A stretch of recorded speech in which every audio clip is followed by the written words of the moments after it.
नमस्कार किसान भाइयों, स्वागत है आप सभी का एक बार फिर से आपके अपने YouTube channel agri health India में।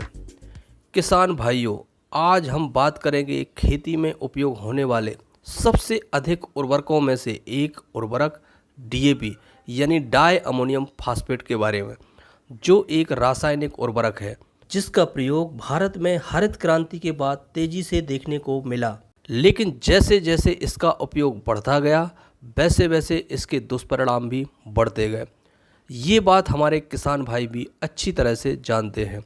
इसके बाद भी DAP की मांग में लगातार बढ़ोतरी हो रही है। यदि हम पिछले 5 सालों की बात करें तो भारत में DAP की खपत में 25% से भी अधिक की बढ़ोतरी हुई है। अब सवाल ये है कि एक ओर तो किसान DAP के नुकसान को देख रहे हैं तो दूसरी ओर इसकी खपत भी बढ़ रही है। आखिर किसान इसके उपयोग में कमी क्यों नहीं कर रहे हैं? इसका सीधा जवाब है कि किसान रिस्क नहीं लेना चाहता कि कहीं उसका उत्पादन कम ना हो जाए। लेकिन एक बात तो सच है कि किसान भाई इसके विकल्प की खोज में तो है। तो क्या प्रोम DAP का बेहतर विकल्प हो सकता है? तो क्या प्रोम के उपयोग से DAP की खपत में कमी आएगी? क्या प्रोम के उपयोग करने से किसानों के उत्पादन पर कोई असर तो नहीं पड़ेगा?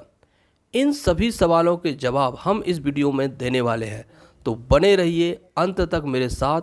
और वीडियो अच्छा लगे तो लाइक और शेयर जरूर कीजिए। दोस्तों, प्रोम की खोज DAP के विकल्प के तौर पर ही की गई, लेकिन किसानों को इसकी सही जानकारी ना होने पर इसका उपयोग अभी तक उस लेवल पर नहीं हुआ। और दूसरा कारण यह भी है कि बाज़ार में सही क्वालिटी के प्रोम की कमी है। किसान मिट्टी में फास्फोरस की पूर्ति के लिए DAP का प्रयोग करते हैं।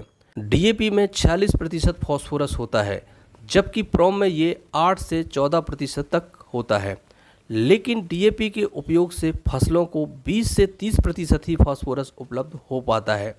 बाकी का ये मिट्टी में जमा हो जाता है, जो हमारी मिट्टी को नुकसान पहुंचाता है। ये बात अलग है कि ये रासायनिक उर्वरक होने से फसलों में जल्दी काम करता है, लेकिन लंबे समय में ये नुकसान पहुंचाता है। जबकि प्रोम एक ऑर्गेनिक फर्टिलाइज़र है, इसमें मौजूद फास्फोरस पौधों को 100% उपलब्ध होता है। ये स्लो रिलीज टेक्निक पर काम करता है, जिससे फसलों को इसका फ़ायदा लंबे समय तक मिलता रहता है। DAP में 2 प्रमुख तत्व फास्फोरस और नाइट्रोजन होते हैं, जबकि प्रोम रॉक फॉस्फेट ऑर्गेनिक मटेरियल और PSB के साथ मिलकर तैयार किया जाता है। PSB यानी फास्फोरस घोलक बैक्टीरिया, जो मिट्टी में पड़े फास्फोरस को पौधों को आसानी से उपलब्ध कराते हैं। प्रोम में फास्फोरस के साथ साथ सूक्ष्म पोषक तत्वों की मात्रा भी अच्छी होती है, जैसे cadmium, chromium, arsenic, copper, nickel और जिंक आदि मौजूद होते हैं। प्रोम में कार्बन की मात्रा भी पाई जाती है, जो आज की ज़मीनों की सबसे बड़ी समस्या है कि हमारी ज़मीनों का कार्बन का स्तर दिन प्रतिदिन कम हो रहा है। प्रोम ज़मीन के कार्बन के स्तर को बढ़ाने में भी मदद करता है।